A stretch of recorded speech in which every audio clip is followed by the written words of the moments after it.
అందరికీ వందనములు. తెలుగులో చెప్తే ఇంగ్లీష్లో ట్రాన్స్లేట్ అట్లా చేద్దాం. మరి చెప్తా. అందరికీ వందనములు.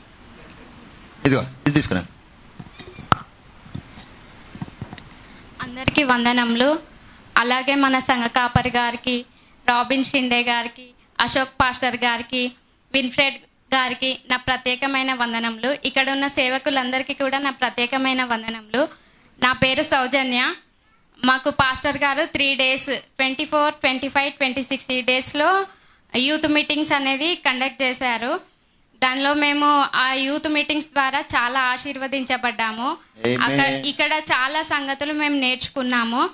ఒక తప్పిపోయిన కుమారుడు గురించి, యవనస్తులు ఏ విధంగా తమ యొక్క నడతను శుద్ధీకరించుకోవాలి వాక్యం ద్వారా, అలాగే ఒక వివాహాల గురించి ఎంతో చక్కగా మాట్లాడారు.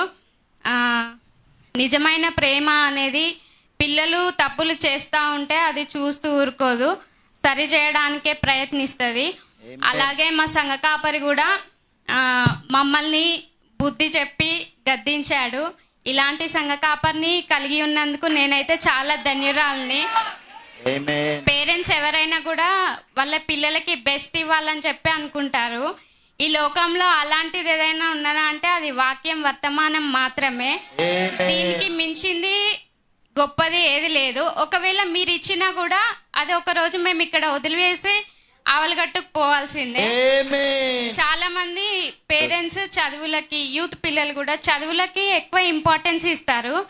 కానీ స్కూల్లో టీచర్స్ అయినా, ఇంట్లో పేరెంట్స్ అయినా పిల్లల యొక్క జీవితాన్ని, వారి యొక్క హృదయాలను, వారి యొక్క మనసులను మీరు మార్చలేరు.